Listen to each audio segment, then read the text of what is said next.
PropTech in the last, say, every time I say this, it's grown longer, like 18 months now, right? It's had to change more than it's ever had to, and the COVID pandemic's been a complete catalyst for it, right? It's things that were going to take 5 or 10 years from now, they had to do in a year.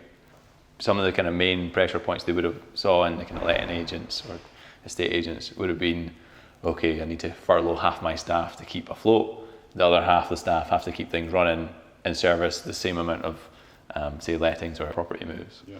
So how do you become more efficient? Yeah, I mean, it's the necessity is the mother of invention, isn't it? It's what are your options in that situation? It's either do what you did before, which means you'll have no business, or rapidly adopt some kind of digital transformation strategy, and in whatever way you can, just to try and start to almost outsource some of that work that people would be doing manually. And so there's been a huge kind of move towards that in that sector. And some have succeeded and some haven't. And things that used to happen in person could no longer happen in person. And yet that industry has thrived. I mean, of course, the people who've adopted those digital transformation strategies have, for the most part, survived and thrived, and those who haven't, or perhaps have waited for things to get back to normal, it's pre-COVID normal, are still waiting probably, or perhaps they've now lost the opportunity to pivot and to change up and do things differently. They might have been thinking about doing that for years, but that situation forced a huge acceleration, and lots of industries we've heard of accelerated way beyond what they've ever seen before, moving towards digitization of their industries. There's definitely a pattern where consumers are getting a bad service, and service providers have to be more efficient. And if you can find something to solve both of those at once, then you've kind of made it. And I think that's what we've seen in some of the kind of PropTech recently in the last 18 months or so, where there's been a big swing towards how you want to call it, like virtual viewings or video viewings, where as a consumer, you don't want to have to go and view 10 properties, right? You want to see videos of these properties in your own time whenever you want to, and then once you've kind of narrowed it down to a couple, maybe you want to see them in person. But before the pandemic, it was still pictures and having to decide if you like something based on the pictures, and that was about it. So really almost no innovation there. So obviously pandemic wise, those estate agents and letting agents could no longer do the in-person viewings without it being an absolute nightmare for them and taking like way longer than it would have previously. So at the same time the letting agent was having to be more efficient, they also had to do way more if they were going to stick to doing in-person viewings, like sanitising the place and having a gap between people coming along and all that stuff. So the result is we got video viewings much faster than we would have had previously, and it was better for the consumer and for the letting agent. So I mean, that's been a kind of great move. And I've seen some places that still haven't moved forward now, where you could probably do more in-person viewings now, but they've not made that step, but their competitors have. So, a bit like us when we're looking at offices, which is still PropTech when you're looking at offices, like some of them are just rubbish, right? They don't have videos, there's nothing, there's like 2 pictures, and then, are you going to take time out of your day to go and see an office with like 2 pictures and a rubbish brochure, or one that's got a nice video and you can get to know there and then what's going on? Yeah, it's like equivalent if you're looking at 2 roughly similar products on Amazon or eBay or something, and one of them's got loads of great photos, one of them's just got a picture from a distance. I think, well, I can't see what those, I'm discounting that one because it's not even really making any attempt to, entice me in and show me and be open about what it is. But this one here shows me exactly what it looks like, close up, I'm going to have that one. People are going to make those decisions really quickly. Another benefit we've seen and an acceleration we've seen, and we've worked in this particular area, is the process of the change of tenancy for tenants. So on the letting agent side as well, but also on the tenant side. So digitization of the tenant experience.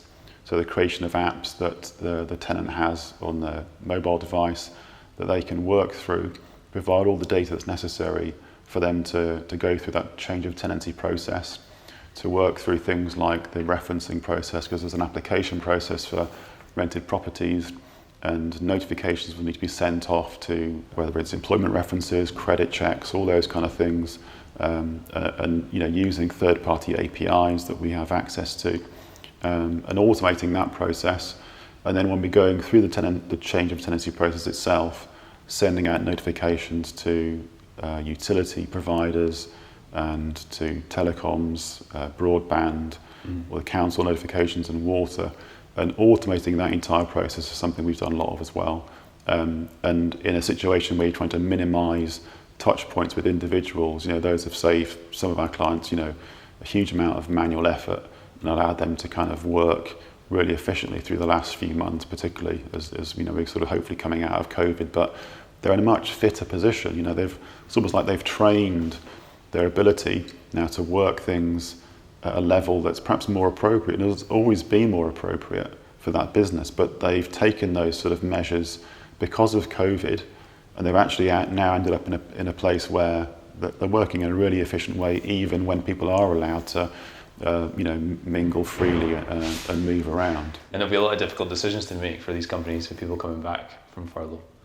If you're managing 100 properties now in a more efficient way, technology enabled, are you going to bring back 5% more of your staff to just look after the same number of properties? Again, I think that'll be a difficult thing. So it's either going to be companies are going to look at that and say, right, now we've got more capacity to grow faster and get out there and do more, or some companies are going to say, well, actually, I don't need the business to be bigger, I just need to be more efficient, because the business is still successful for the owner at that point. It gives you that option, doesn't it, though? The option to say, well, actually, with this number of people we've got, we can double or triple our throughput, and it won't touch the sides, because now we're working in a much more efficient way.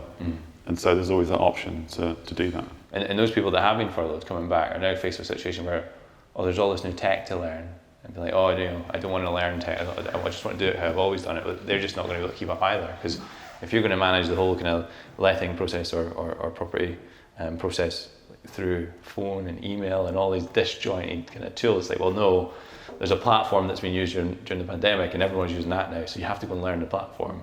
And those who embrace that will be fine, but there'll be considerable resistance to it. Yeah, I guess if you're not involved in that process, there could be. But I think also that people don't like doing repetitive tasks. They get bored, they make mistakes, and those are the things that we tend to automate. So those are the things that computers are best at. So that those are the things which tend to be automated and taken off the hands of people. And it's the exceptions that people end up working. So it's the ones that require a human brain to work out what to do. And people are great at making those sort of decisions based on multiple inputs, and computers sometimes struggle with where there's judgments to be made. And so people coming back into that situation may find, well, actually my job's more interesting because it's much more varied. Maybe it's more difficult in some ways, but it's maybe more challenging and less repetitive. But I think that can make for a more engaged sort of set of employees, and also make the day pass quickly, and it be more fulfilling ultimately as well. Yeah, give them a career or something to run towards, not just the kind of manual tasks that are just never ending. And if we look at that as these are the kind of letting process and estate agent process, these are things that have gone on through the pandemic. But then if you're going to look to the next stage of what's going to happen, it's like the emerging PropTech, because now there's new problems in the world to solve after a pandemic. They might sound like maybe edge case problems, but if you think of it on a higher level, the whole workforce has now changed as well, where, if we're going to do hybrid working, are we going to have offices, or are we going to have space in offices, and how are people going to book that, and what does that look like, and how do we be efficient about that, because no one wants to spend half their day just working out who's in which office at which time and make sure we're not overbooked. So we're seeing a lot of really, really cool prop tech in that area coming out, and we're working with some of the companies in there. Yeah, you look at a lot of companies who have office space available are looking at very long-term contracts, possibly to help themselves because they've had difficult times when they've had properties empty over the last year or so. But I think those are going to be offices that people are more reluctant to take up because of the uncertainty that we might be looking at as well over the next few years. So I think that, as you say, that sort of flexibility and ability to book space in a flexible manner and bring teams into shared areas and then have them work at home at certain times yeah, there's a huge potential there, I think, for businesses. As you say, we're working in that particular area ourselves at the moment with some pretty big name clients. Yeah, and it's such a contrast between everything being so quiet in the pandemic for these types of businesses versus coming out of it. They're just going to be busy all the time, maxed out. So it's another reason for them to look at efficiencies and leaning into technology to make it happen. Because you think, I think one of the things about digital transformation generally is if you're starting from a blank piece of paper, what do people actually want? Rather than looking at how things currently are and thinking, well, how can we make a minor change there or an improvement? What do people actually want? And people want somewhere to come and work. So if we're talking about the work environment, offices, people want somewhere to collaborate, to come and work together. They'll also want somewhere, some ability to work from home and for that to be organised.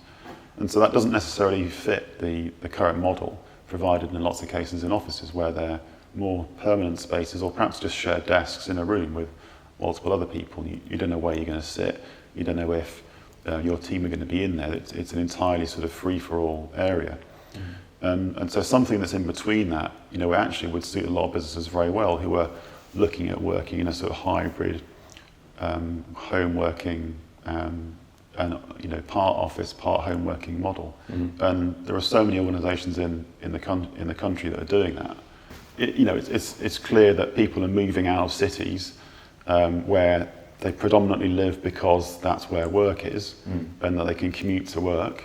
And so now people are moving away from cities into a sort of hybrid, part home working, part office working setup, and going into cities to co-locate and collaborate with people on occasion.